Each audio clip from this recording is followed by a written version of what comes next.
ముఖ్యమంత్రి రేవంత్ రెడ్డి గారి మాటలు చాలా స్పష్టంగా ఆయన యొక్క చేతగంతనాన్ని, ఆయన అసమర్థతను, ప్రజల పట్ల ఆయనకు ఉండే కమిట్మెంట్ను తెలియజేస్తూ ఉన్నాయి. ఇంత స్పష్టంగా తనకు తానే ఒప్పుకున్న తర్వాత నాకు పరిపాలన చేత కావట్లేదు, ఇది నాతో కావట్లేదు అని చెప్పి ఒప్పుకున్న తర్వాత ఇక ఆయన ఒక్క నిమిషం కూడా ఆ పదవికి అర్హుడు కాడు. వాస్తవానికి రేవంత్ రెడ్డి నిన్న మాట్లాడిన మాటలన్నీ నిజమే అయితే, ఆయన మనస్ఫూర్తిగా మనసులోంచి మాట్లాడినే అయితే ఒక నిమిషం ఆలస్యం చేయకుండా రాజీనామా చేసి వెళ్ళిపోవాలి. వాస్తవానికి ఇవాళ ఆయన మాటలు మేము మొదటి నుంచి చెప్తున్నది నిజమని తేల్చినాయి. కాంగ్రెస్ పార్టీ అలవిమాలిన హామీలు ఇస్తుందని, భారతదేశ బడ్జెట్ మొత్తం తీసుకొచ్చి పెట్టినా వీళ్ళు ఇచ్చిన హామీలు నెరవేర్చడానికి ఒక తెలంగాణకి సరిపోవని, రాహుల్ గాంధీ, సోనియా గాంధీ వీళ్ళు ఇచ్చిన స్క్రిప్ట్లు రాసి చదివిపోతున్నారని, ప్రజల పట్ల ఏ ఒక్కరికి కూడా చిత్తశుద్ధి లేదని, ఈ రాష్ట్రం పైన అవగాహన లేదనే విషయాన్ని చాలా స్పష్టంగా మళ్ళీ నిరూపించుకున్నారు. నిజమే, రేవంత్ రెడ్డి అసలు బడికే పోరాడు ఆ చంద్రుడు నేను 10వ తరగతి పరీక్ష రాస్తానని చెప్పిపోయినట్టుగా ఉంది ఇప్పుడు ఆయన పరిస్థితి. ఆలి చంద్రుడు 10వ తరగతి పరీక్షకు అనుమతి ఇవ్వండి అని చెప్పిపోయి కూర్చొని పేపర్ ముందు పెట్టుకొని ఏడ్చిన పద్ధతిలో కనబడుతూ ఉంది. గ్రామాలలో ఇంకా చాలా సామెతలు ఉన్నాయి, మొదటి సామెతలు. ఎందుకంటే నేను మాట్లాడింది చూస్తున్నప్పుడు నా ఎదురుగా ఉన్న కొంతమంది మిత్రులు, రైతులు మాట్లాడిన మాటలు కొన్ని ఏం చెప్తే బాగుండవు. ఇక వాళ్ళు రకరకాల సామెతలు చెప్పాను. ప్రస్తుతానికి నేను చెప్తున్నది పరిపాలన చేత కాకపోవడం వల్ల వచ్చిన సమస్య తప్ప తెలంగాణ రాష్ట్ర ఆర్థిక పరిస్థితికి ఎటువంటి డోకా లేదు. వాస్తవానికి కేసీఆర్ గారు తెలంగాణ రాష్ట్రాన్ని చేతిలో తీసుకున్నాడు. ఈ రాష్ట్రం అప్పులతోనే వచ్చింది, 80,000 కోట్ల పైగా అప్పులతో వచ్చింది. ఆనాటికి రాష్ట్ర ఆదాయం కేవలం 60,000 కోట్లు. కానీ కేసీఆర్ ప్రతి సంవత్సరానికి పెంచుకుంటూ దాదాపుగా 2.5 లక్షల కోట్ల ఆదాయాన్ని పెంచండి ఈ రాష్ట్రాన్ని. ఇది నేను చెప్తున్నది అబద్ధం కాదు. మీకు లెక్కలే ఉన్నాయి, రాష్ట్ర బడ్జెట్లే ఉన్నాయి. ప్రతి సంవత్సరం బడ్జెట్లో ఆదాయం ఎంత, వ్యయం ఎంత చూపించింది. దాంట్లో వీళ్ళందరూ కూడా పార్టిసిపేట్ చేశారు. మొదటి 5 సంవత్సరాలు రేవంత్ రెడ్డి ఉన్నాడు, రెండోసారి 5 సంవత్సరాలు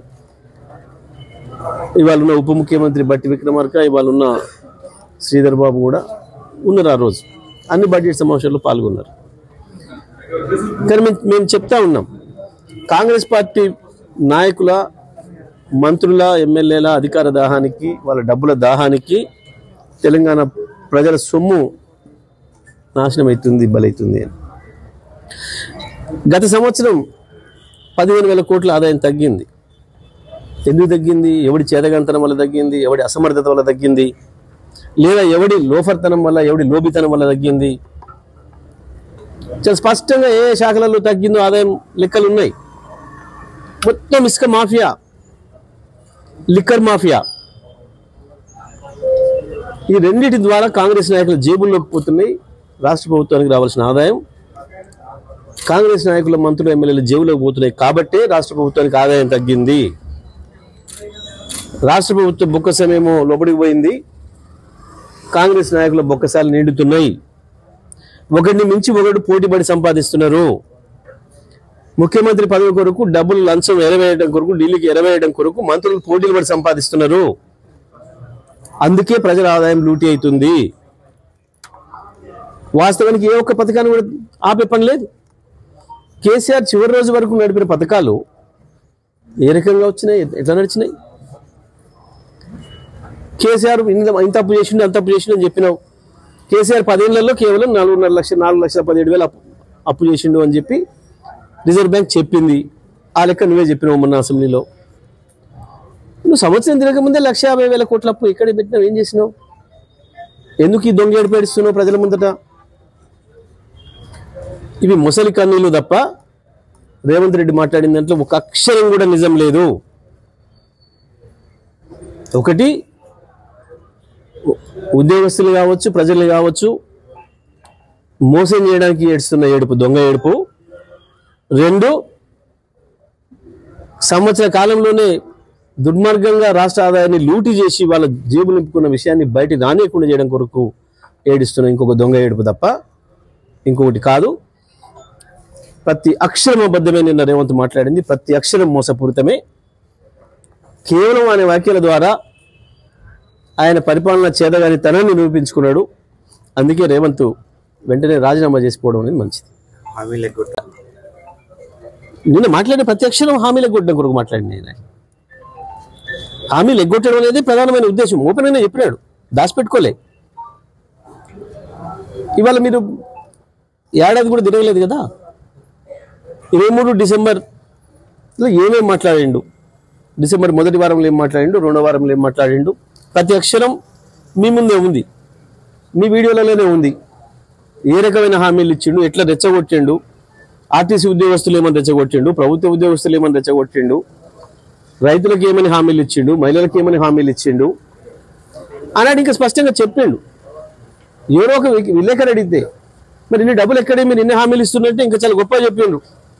మాకు మస్తు తెలివి ఉంది, కేసీఆర్ లెక్క మేము తెలియకులం కాదు, మాది 140 ఏళ్ళ ఇండస్ట్రీ, మాది మాకు చాలా అనుభవం ఉంది, డబ్బులు ఎట్లా సంపాదించాలో తెలుసు, ఎట్లా అభివృద్ధి చేయాలో తెలుసు.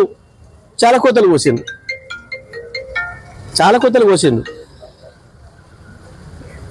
మాకు తెలియక కాదు, కేసీఆర్కి తెలియక కాదు, కేసీఆర్ బాధ్యత రాహిత్యమైన హామీలు ఇవ్వలే.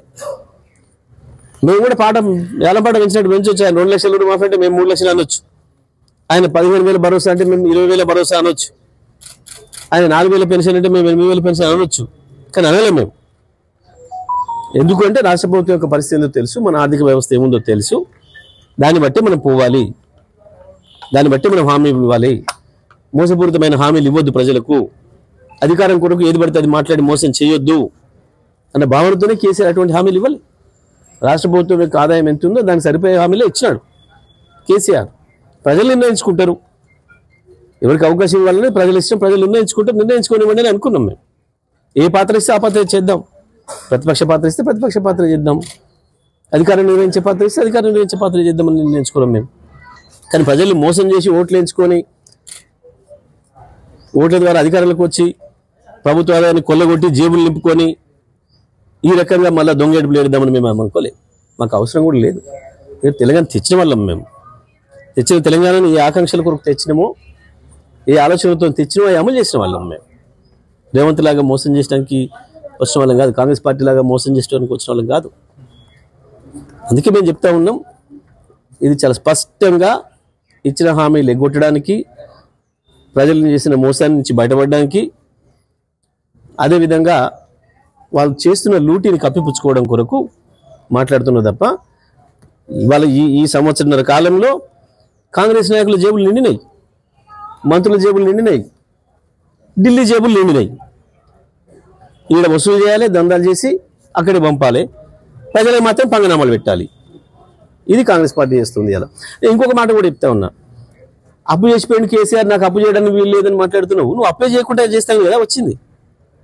నేను అప్పు చేస్తానని చెప్పినావు ప్రజలకు ఎప్పుడన్నా? అంతకుముందు 5 ఏళ్ళు ప్రతిపక్ష నాయకుడిగా మాట్లాడింది కావచ్చు, పిసిసి ప్రెసిడెంట్గా మాట్లాడింది కావచ్చు, ఎన్నికల ముందు ఇచ్చిన హామీలలో ఎక్కడైనా మేము అప్పు చేసి మీకు ఇస్తామని చెప్పి ఎక్కడ చెప్పినావా? కేసీఆర్ అప్పు చేసిండు మన ఇబ్బంది పెట్టిపోయినని చెప్పినావు. నేను అసెంబ్లీలో చెప్పినాను, సంతోషం మీరు అప్పే లేకుండా పరిపాలన చేస్తారని అంటున్నారు. ఇక్కడ అప్పు చేయకూడదు ఏ ప్రభుత్వం కూడా అని చెప్తున్నారు. ఇలా మళ్ళీ అప్పు పుడతలేదు ఎందుకు ఏడుస్తున్నావు? అప్పు లేకుండా ఆదాయం ఎట్లా పెంచాలో మాకు తెలుసు, కడుపు కట్టుకొని ఎట్లా చేయాలో మేము చేస్తాం. ఒక్క ఏడాది మీరు కడుపు కట్టుకుంటే చాలు అని చెప్పినాం. వాస్తవం, ఒక్క ఏడాది ఈ ఏడాది కాంగ్రెస్ నాయకులు ఇంకా కడుపు కట్టుకొని ప్రజలు మోసం చేసి లూటి చేయకపోతే ఉద్యోగస్తులకు ఇచ్చిన హామీలు నెరవేర్చే అవకాశం ఉండే, ప్రజలందరికీ ఇచ్చిన హామీలు నెరవేర్చే అవకాశం ఉండే, మహిళలకు ఇచ్చిన హామీలు నెరవేర్చే అవకాశం ఉండే, ఆటో కార్మికులకు ఇచ్చిన హామీ నెరవేర్చే అవకాశం ఉండే, వ్యవసాయ కూలీలకు ఇచ్చిన హామీ నెరవేర్చే అవకాశం ఉండే, విద్యార్థులకు ఇచ్చిన హామీ నెరవేర్చే అవకాశం ఉండే. కేవలం కాంగ్రెస్ జేబులు నింపుకుంటూ వీళ్ళందరినీ కూడా మోసం చేసింది. ఇవాళ కొత్తగా అప్పు పుట్టలేదని ఏడుస్తున్నాం. దొంగ మాట. అప్పు పుట్టకేం లేదు, 158,000 కోట్లు ఇప్పటికే తెచ్చిండ్రు, పుట్టినాయి, అన్ని వీళ్ళ జేబులు నింపుకున్నారు. అంత మించి ఏమి లేదు. మరి ఇంతకుముందు నువ్వు ఆ పని చేసినావు కాబట్టి సహజంగా చూస్తారు. నువ్వు చూడవా? దొంగతనం చేసిన అనుభవం ఉన్నాడు మీ ఇంటి ముందుకు వస్తే జాగ్రత్త పడవా? మీతో చెప్పవా? జాగ్రత్త జరాడు ఇంత ముందు అలవాటు ఉందని చెప్పవా ఇంట్లో అంతే. వాళ్ళు అట్లా చూస్తున్నారేమో మరి, ఎవరైనా చెప్పుకుంటారు కదా అది.